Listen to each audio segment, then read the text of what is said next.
Salam dalam damai Kristus dan kasih Bunda kita Maria. Kita bertemu kembali dalam ruang katekese singkat dari kita untuk kita.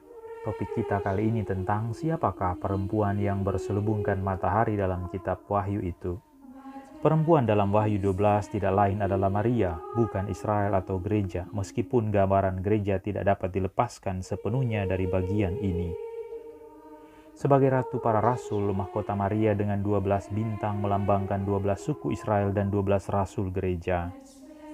Bulan di bawah kakinya melambangkan Maria ratu atas surga dan bumi, atas para malaikat dan manusia, doktrin yang diproklamirkan oleh Paus Pius ke-12 pada tanggal 11 Oktober 1954 dalam ensiklik Ad Celi Reginam yang dirayakan setiap tanggal 22 Agustus. Dapat dimengerti banyak orang bingung memahami perempuan dalam Wahyu 12, namun Paus Paulus VI dalam ensikliknya Signum Magnum mengakhiri kebingungan itu ketika ia mengidentifikasikan secara benar perempuan yang berselubungkan matahari adalah Maria. Paus Paulus VI benar, semua bangsa seperti Israel tidak dapat melarikan diri ke gurun setelah melahirkan anak laki-laki.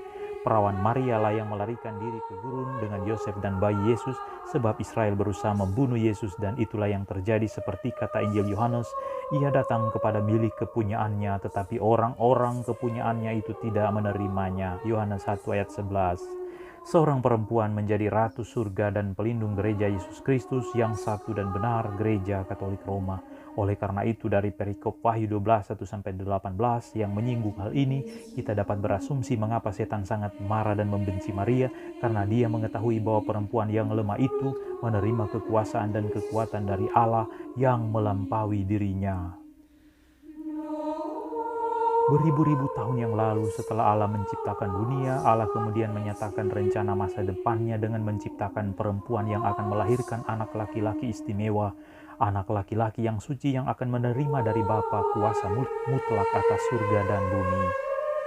Keputusan Allah memperanakan Yesus Allah manusia menimbulkan kecemburuan setan Lucifer, lalu kemudian berusaha melakukan kudeta, tetapi ia dikalahkan oleh malaikat agung Mikael, di mana setan dicampakkan ke kegelapan dan sebagian jatuh ke bumi. Setan dan para pengikutnya dihukum di neraka abadi karena pengkhianatannya kepada Allah yang Maha Kuasa.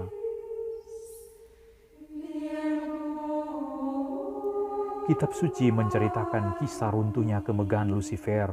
Wah, engkau sudah jatuh dari langit, hai bintang timur putra fajar. Engkau sudah dipecahkan dan jatuh ke bumi, hai yang mengalahkan bangsa-bangsa. Engkau yang tadinya berkata dalam hatimu, aku hendak naik ke langit. Aku hendak mendirikan takhtaku mengatasi bintang-bintang Allah. Dan aku hendak duduk di atas bukit pertemuan jauh di sebelah utara. Aku hendak naik mengatasi ketinggian awan-awan, hendak menyamai yang maha tinggi. Sebaliknya, ke dalam dunia orang mati engkau diturunkan, ke tempat yang paling dalam di liang kubur. Wahyu 12, perempuan dan naga secara metaforis, 7 kepala naga menggambarkan 7 dosa mematikan dari Lucifer yang menyebabkan dia dan pengikutnya kehilangan tempat di sorga. Sombong, iri hati, pemarah, malas, mabuk, dan nafsu, lebih pada nafsu kekuasaan dilambangkan dengan 10 tanduk pada 7 kepala. Di situ ada petunjuk identitas yang misterius tentang binatang pertama dan kedua dari Wahyu bab ke-13. Bunda Maria adalah pelindung gereja. Maria beberapa kali menampakkan diri di dunia dengan peringatan-peringatan, pesan-pesan profetis, dan permintaan agar dunia bertobat. Maria membantu anak-anaknya agar berjalan di jalan keselamatan. Maria berkarya dengan banyak keajaiban sebagai pernyataan kemurahan hati Allah bagi gereja dan tanda kehadiran Allah dalam dirinya.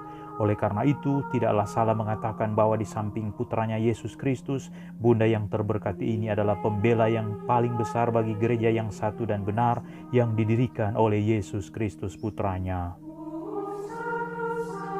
Di zaman ini, pertempuran dahsyat terjadi antara kekuatan terang melawan kekuatan kegelapan. Bunda Maria adalah tanda agung dari Allah yang nampak di langit. Perempuan berpakaian matahari dengan bulan di bawah kakinya dan bermahkotakan 12 bintang. Jika dalam perjanjian lama perempuan Hawa ditundukkan setan dan membuat manusia jatuh dalam dosa, maka Maria perempuan dalam perjanjian baru menginjak kepala setan, naga, dan melindungi serta menuntun anak-anaknya ke jalan kebenaran. Bunda Maria, doakanlah kami anak-anakmu.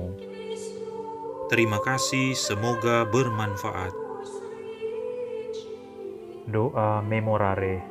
Ingatlah ya perawan Maria yang sangat rahim, bahwa belum pernah terdengar engkau meninggalkan orang yang mencari perlindunganmu, yang memohon pertolonganmu, yang meminta perantaraanmu. Terdorong oleh kepercayaan itu, aku datang berlindung kepadamu ya perawan segala perawan dan bunda.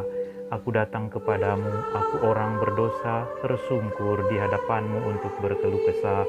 Bunda Sang Sabda, janganlah kau tolak permohonanku, tetapi dengarkanlah dengan rela hati dan kabulkanlah. Amin.